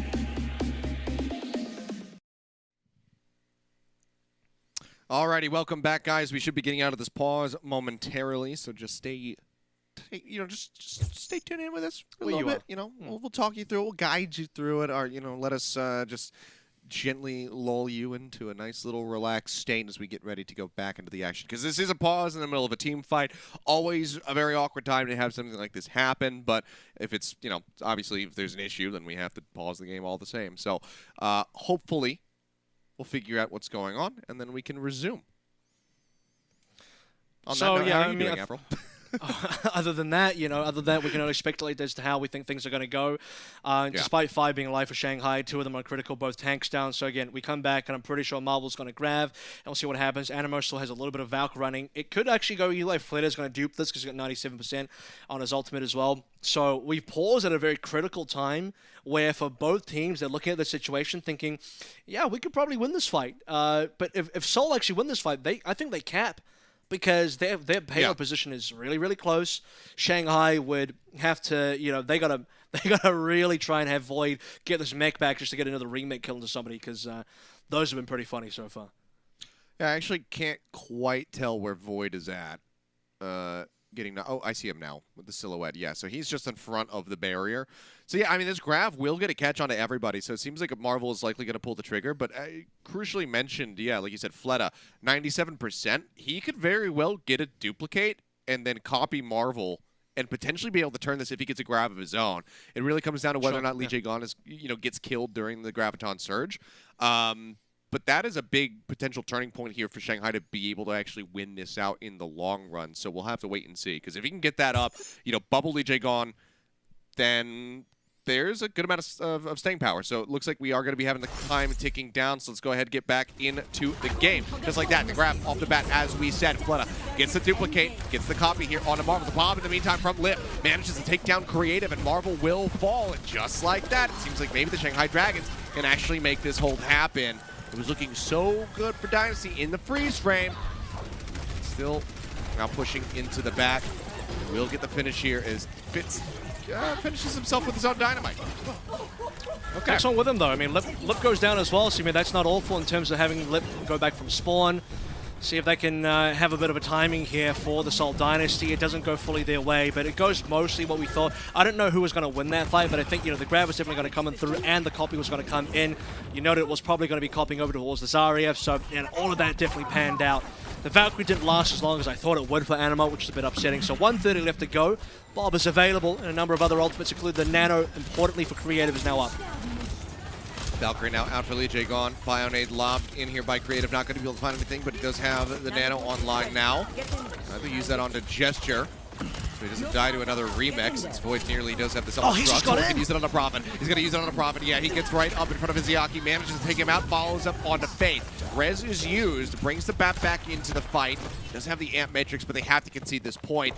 So it will be another 2.5 minutes added to the time bank here for Seoul Dynasty. So maybe not as fast as we had initially anticipated at the start of that pause, but they do manage to get it in the end. Not going to be looking at a full hold. We'll see how the Shanghai Dragons are going to look now on this next phase of the defense. 7 HP for Prophet as well, just barely gets up with his life. This time Wraith Form is definitely available. He's just around the corner, look at that! Almost got Lip down, really sneaky. Give him a little bit of the Zarya energy charge over to Marvel as well as they make their way through streets. Fitch down, and the payload is paused as well. Yeah, Res does come through. They force Fleta back for the moment as that duplicate. Another one is nearly available. Self-destruct from Void, not going to find anything, and just going to check. Okay, Jester's still alive. Void's back into the mech. Fleta does get picked off. Fitz finding a great shot now, making his way up onto the high ground. The Dynamite connects. He's looking for Lee Jae-gon, and he's got it. Goes for the unscoped left clicks to get the finish. Now just duking it out with Izayaki, who's going to be trying to stay alive. Moving down over onto the low ground. Shots coming through. Dynamite ticking away here onto Fitz. Needs to pull back. Doesn't want to take this duel. Plays this out patiently. Definitely the more measured Shanghai play. ults. Yeah, they've got quite a many few. They got a lot coming for them currently. Payload has been paused. Marvel's trying to slowly push this one. Obviously playing Zarya on B means very low chance of getting onto the high ground. But how about you just take Fleta up with the bomb? Bob's got 2, what? The Bob value is enormous. The Bob just charges straight through, knocks Fleta out of the sky. Return fire from Lips. Bob will find Profit.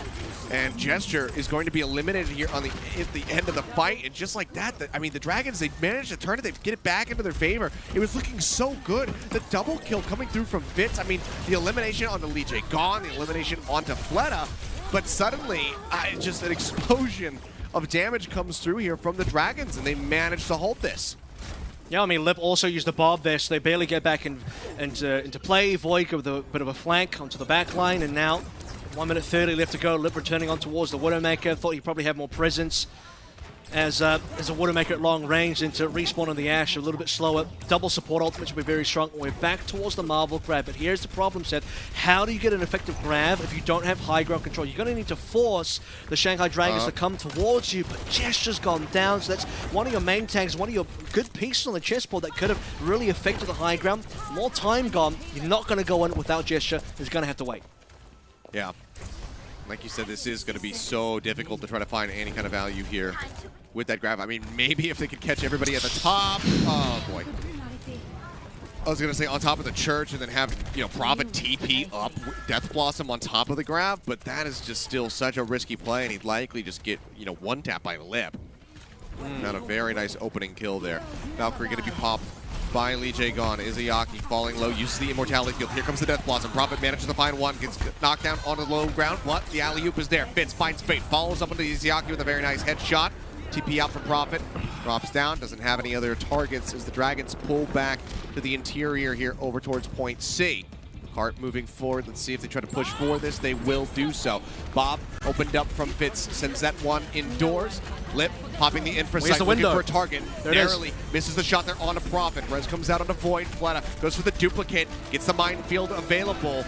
Drops that one down off screen as Gesture just comes crashing through, trying to cause some chaos, but Lip, he rejoins the fight, finds a headshot on the Marvel. Now Prophet gonna be gone, Fitz eliminated as well. Pile Driver is there from Gesture, tries to pop the adaptive shield, but it does not matter. Anamo is the last one standing at the end of it all, and the cart will rest just shy of 2 meters away from point B. Shanghai Dragons, time and time again, it seemed like the Dynasty should have had these team fight wins, should have been able to move in to these points, but they persevere in the defense, and they managed to hold them here. And if you were here in the last series as well, you would have heard me talking a lot about clutch factor. This is what I mean. That's the perfect example. You look at Shanghai Dragons, they're down on members. Fleta, by the way, dies without using his duplicate. He was in the face of Prophet, who, yeah, sure, he got nanoed. He pressed the Q, he pressed to use the special move, and did the spin, did the Death Blossom. There's a lot of damage fast, but if Fleta found even a slight window to get a duplicate on towards Prophet's Reaper, he would have survived. That could have been a different outcome. So you have Seoul Dynasty pushing towards the end into B, and then suddenly, Fleta respawns, Lip gets a kill. This is the replay of the Bob on Bob action, by the way, and both Bobs will be played, but I mean, Bob from Fitz just has perfect shots to the Fleta, and as Lee Jae-gon goes for the res, Bob's just like, oh, this is another freebie.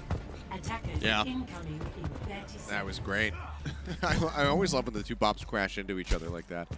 But yeah, Fitz is just a little bit better, but in the long term, it is Lip who actually comes out on top. I mean, the swap over to the Widowmaker from him, it's always risky to see. Rarely will players opt to go for that when, the time is ticking down and looking to try to clutch out a victory. But he decides to do it. He goes for the Carpe play, as I like to call it, and he absolutely destroys with it. We'll be starting. And he was harassed as well. Initially. Yeah. It's not even like he got instant value. Gesture was hard harassing him, and Lip had to get Gesture off his back, and as soon as that happened, that's when Lip really came on through. He's thinking about the Widow again. Obviously, he's going to use the Widow for the starting portion. He went towards Ashe, and his team's like, you know what? Stay on the Widow. You were doing good. Fitz is also playing it. Fitz has got the kill into Fleta, so now Lip needs the response. Need to have somebody a little bit more reliable in that Widow duel. So I do opt in to go ahead and match him up. Kill on a Fleta, instantly res there by Lee Jae-gon. A little bit of choppiness, but we're okay. Back into it now as the cart currently just going to be resting in the underpass. Shanghai Dragons just going to be poking out, looking, trying to find any kind of picks. They have to play safe though, as Fitz does have the infra site rolling for himself. Izyaki's ult. It's coming up for me at the moment. Redham's really far away from Nano, so I'm not expecting that Seoul's going to find too much early start with they're very far behind on ultimates. Prophet 74 as well, no early duplication. Iziaki been fast on his window so far, and that's how we're going to open up this account. As soon as he's got it, he needs to pop it straight away. That would be good. Prophet waiting for his moment, now goes ahead, uses it, gets a duplicate onto Void, pressing for the Rockets. Getting quite a bit of ult charge built up here for him. That will be the sound barrier online. Let's see where he wants to use the self-destruct. Self-destruct is what I meant, not the sound barrier. Throws it out, doesn't manage to find any kills with it. Slip goes for a pop shot over the top, doesn't manage to line anything up. Fits in the meantime, headshot in onto Fleta. Gets that crucial elimination. Lip trying to play around the side, looking for those supports. Up through the interior, but they play away from it. What? Are you joking? Void, I've never seen that. Keep doing this. Never seen that before. Just to be damned, he kills 3. Replay right now, production. Get it done. I need to see this. My eyeballs need to absorb this information so I can possibly comprehend how the hell this happens. He might do it again as he's nearly got another self-destruct. He just walks into 3 people, I have no idea. Drops him, crushes 3, and that's going to be the team fight win. That's all you need. Void has just done something absolutely insane at an Overwatch League level. Like, I don't care about people doing that in rank. I've not seen that in the league, and that's what we're talking about here. That's just going to give Shanghai so much room to work with. A good luck in the karma race to see who can post that to Reddit the fastest. That is unheard of. That has to be the first time that has ever happened in a professional game. I mean, like, it just straight up is. It just straight up is. There's no way. Yeah, and he's down 95 now. A lot of ultimates online for the rest of Dragons. I mean, I thought maybe Void was going to be a difference maker because you got 2 main tanks on the Seoul Dynasty squad. It's Gesture and Marvel, right? But it's Void being that kind of MVP role star caliber flex tank that could be the difference maker. Flitter now going over towards the hog, finds the hook, and that's brilliant. Okay, there's the Nano in on the Gesture. Looking to take down Fleta, takes him to 12 HP. Leeching on eliminated. Void going to be DMAC. This is where he is the most dangerous. He's trying to pistol his way back up. As I said it jokingly. He still manages to kill off Marvel. The res has to be used to put the Sigma back into the fight. And for the moment, there will be a brief reprieve here for the Dynasty. Void is back in. Okay, thank you, observers, so much. They just don't. Wow, that has enough range to get 3? I did not think Animo was going to be in range for that. Animo was far enough away, surely. He must have been just on, the perfect distance. That would have been a max damage remake range, surely. You got to be pissed to be Animo there. That's like, doesn't feel fair. That is what we call in the World of Warcraft community a chain cleave. The more people there are around, the deeper the cleave goes. That was absolutely nasty. Okay, Gesture's dead again at the hands of Void, this time not by a remix. Self-destruct is out, however. He finds Prophet as well as the bomb. Fit's now going to be eliminated. Bionate out onto both supports here on the side of the Dragons. Marvel does manage to roll through. Kills off Lee Jake on. And that will be Izayaki falling as well, but they cannot stay on the cart. All came down in that last second swap there onto the Diva, but they just cannot make it in time. Shanghai Dragons utterly dominant here on the side of Dorado. I mean, still close. I say utterly dominant, but this was still a bit back and forth. This was not a complete and utter sweep at the hands of the Dragons. No. But, I mean, this is just the Void show right now. Unreal plays from this man. Yeah, I can't believe what I saw. That's a dominant display. Comes back, self-destruct for 2 kills as well. That, the pistol kill that he got, he was about to then get a Dreammate kill maybe onto Animo, who was, had his own Glock there to finish Void's rampage. If it wasn't for that, I think Void was definitely looking to crush another player on the side of Seoul Dynasty and continue that. But Shanghai happy with that, 2-0 now. Void, all smiles that we saw towards the end. And Shanghai got to feel good about it because as close as that was, we never got towards C. It was a completed hold on towards B and then a cap over in a reasonable amount of time. And Shanghai looking great in the series. Seoul, a bit of work to do behind the scenes before map 3 starts. All right, well, they have a quick little break to try to get settled and get ready to go into that map 3 to try to tie it up and stop, the Shanghai Dragons from being able to close this out. We'll see if they're able to do so when we come back from the break. Don't go anywhere, guys. The action continues in just a few.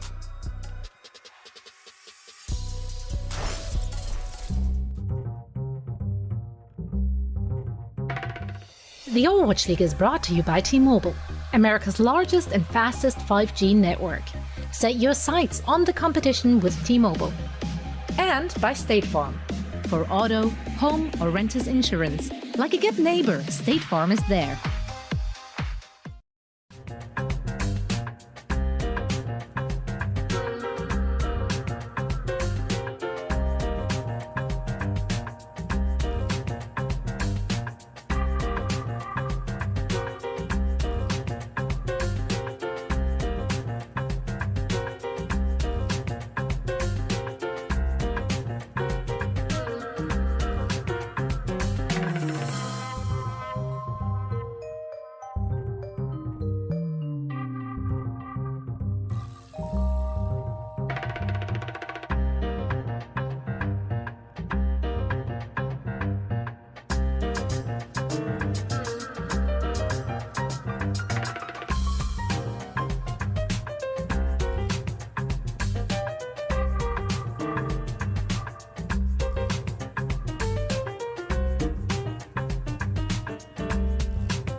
The Overwatch League is brought to you by Pringles. Stay in the game. And by NetApp, the official data management partner of the Overwatch League. Alrighty, welcome back, ladies and gentlemen. We're getting ready to go into our third and potentially final map yet again here in this series. Temple of Anubis is coming up next in the Seoul Dynasty. They need to fight back. They need to get a win here if they want to extend this set. Otherwise, Shanghai Dragons going to be looking for a 3-0 win. You know, despite the scoreline, this has been close. But man, that last map in particular, Avril, I don't know, we went through a wormhole into a very strange dimension. We went into a pause and came out the other side with just some shenanigans. I gotta say that. For anyone curious about it, Void got 10 final blows on that map, 5 of which were remakes. So, I mean, half his total final blows came from just crushing other players on the remake. So, apparently, D.Va's got 2 lives and 2 ultimates. That's what we're talking about today. As, you know, 2-0 up in the series. I feel like Shanghai were going to be a strong team. It's Shanghai. Obviously, they're going to be great, but I don't know, man. 3-0 feels so weird in this kind of series where Seoul have put up a good performance. Like you said, it has kind of felt close in some ways, especially when you go back to the fact that Control Center was won by the Seoul Dynasty. Bit of a weird sort of compositional and role allocation there for Shanghai, though. So maybe that was part of that loss. As we move towards Dorado, it's just going to be where Seoul are going to think hard about what are they going to put their players on? Because Prophet's been trading time between Echo and Reaper. Now, I'm starting to see where the Reaper is finding value, because what's happening is Nano gets put onto Prophet. He literally TPs into the team and just starts firing, all guns blazing. He then gets the bubbles as well. So this is now a sort of composition and a playstyle for Seoul where they're putting maximum resource into the Prophet Reaper to try and get results, and it's no longer the type of team that is more spreading out the resources. We're seeing Fitz play more and more Widowmaker. That might have just been in response to Lip, so I'm not too sure if that's going to remain, and Prophet's shying away a little bit from the Echo instead of staying on the Echo. Yeah, I mean, it's been a major, tonal shift, especially compared to what we just saw from them yesterday. So big changes, and I agree. I think it is mostly in response to what we're seeing from the side of Shanghai. They're trying to play around that, but it just hasn't quite found that success yet. I mean, Prophet, it's either super impactful with the Reaper or it gets like literally nothing done. It feels like there's not really much of it in between where he's just like doing consistent damage. It's either the all-in TP play and it either works or it doesn't. I think you should describe Reaper's entire play kit. That's just Reaper in a nutshell, I think. That's true. That's more so just Reaper, I suppose. But yeah, it's just they're not finding much consistency with it, I guess, is the biggest takeaway right now. So I'm curious to see if that's going to be much of the same as we get ready to go into Temple of Anubis. Point B especially, in the past has been a big point for Reapers historically, but there's also a lot to pile it around with the Echo. So, I think Anubis is a big Echo map for multiple reasons. But the fact that, B especially, duplicates can really extend fights. Echo, I think, is very important on the defense, so depending on which side Seoul start on, Seoul might Reaper to start on the attack, and then go Echo for the entire defense, because stalling out points on, especially duplicating onto Winston's massive, getting that second Primal Rage, and that then extends to my second point here, is Gesture going to play the Winston? Because the number one main tank that we see, especially on the offense, is definitely the Winston. Now, on the defense, could you play double shield? Absolutely. You're going to put Gesture on the Orisa, Marvel on the Sigma. You're good to go. But the fact that Marvel's playing Sid 2U today means that if Seoul want to play a dive at all, is Marvel going to play is he going to play D.Va today? Because that would be weird. Because then you probably do want 2U to be playing instead. So that kind of dichotomy for Seoul is going to be strange. It's going to be wild to see what Seoul is going to do on this particular map. Yeah, it feels like you'd almost have to, if anything, go for just the double bubble with the Zarya alongside the Winston. Yeah, he'll probably play Zarya then. Because it's sure. Yeah, just because it's so far out of Marvel's wheelhouse to be, going to the D.Va. But who knows? We'll have to just wait and see as we do get loaded up and ready. We'll be again first on the defense for Shanghai. So the fact that now this does make sense. I did say Prophet might consider the Reaper on the attack, and you are going to double down on that point a little bit more. The reason why that's going to be even better now is because Marvel isn't going to play the D.Va. He's going to play the Zarya, and the Zarya pairs better with Prophet on the Reaper here than I guess D.Va would. So you're going to have a bubble being pretty much given only to